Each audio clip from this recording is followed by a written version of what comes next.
உலகக்கோப்பை வென்று நாடு திரும்பிய இந்திய அணியினருக்கு மும்பை கடற்கரையில் அலைக்கடலென திரண்டு லட்சக்கணக்கான ரசிகர்கள் உற்சாக வரவேற்பு அளித்தனர்.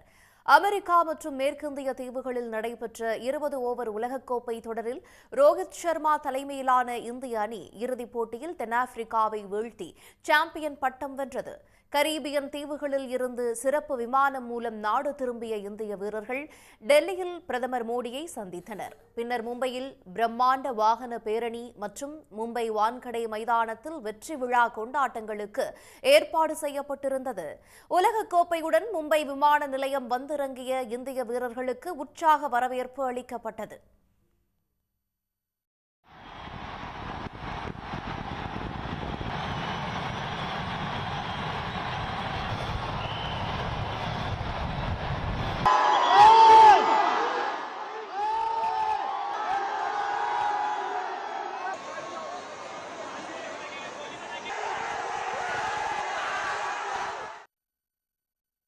இந்திய அணியின் வெற்றி கொண்டாட்டத்தில் பங்கேற்பதற்காக பிற்பகலில் இருந்தே மும்பை மரைன் டிரைவ் சாலையில் லட்சக்கணக்கான கிரிக்கெட் ரசிகர்கள் கொட்டும் மழையையும் பொருட்படுத்தாது திரண்டிருந்தனர். இதனால் கூட்டத்தை கட்டுப்படுத்த முடியாமல் மும்பை போலீசார் திணறினர். பின்னர் ஹோட்டலில் இருந்து திறந்தவெளி பேருந்தில் இந்திய வீரர்கள் மக்கள் வெள்ளத்தில் மிதந்து வந்தனர்.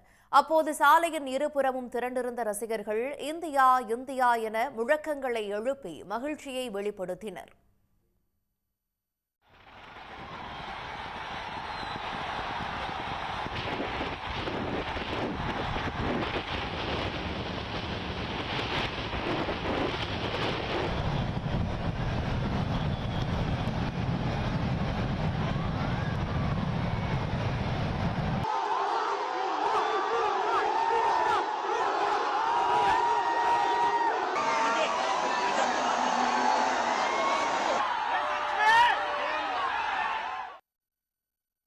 லட்சக்கணக்கான ரசிகர்களுக்கு மத்தியில் அங்குலம் அங்குலமாக பேருந்து நகர்ந்து மும்பை வான்கடை மைதானத்துக்கு சென்றது.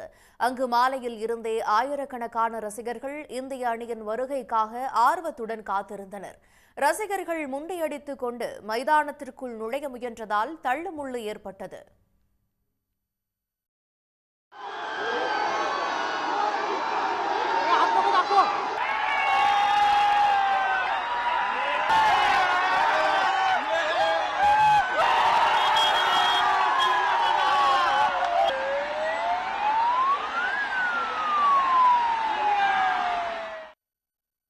வான்கடை மைதானத்தில் நடைபெறும் வெற்றி கொண்டாட்டத்தின் போது இந்திய அணிக்கு பிசிசிஐ சார்பில் 125 கோடி ரூபாய் பரிசு வழங்கி கௌரவிக்கப்பட உள்ளது.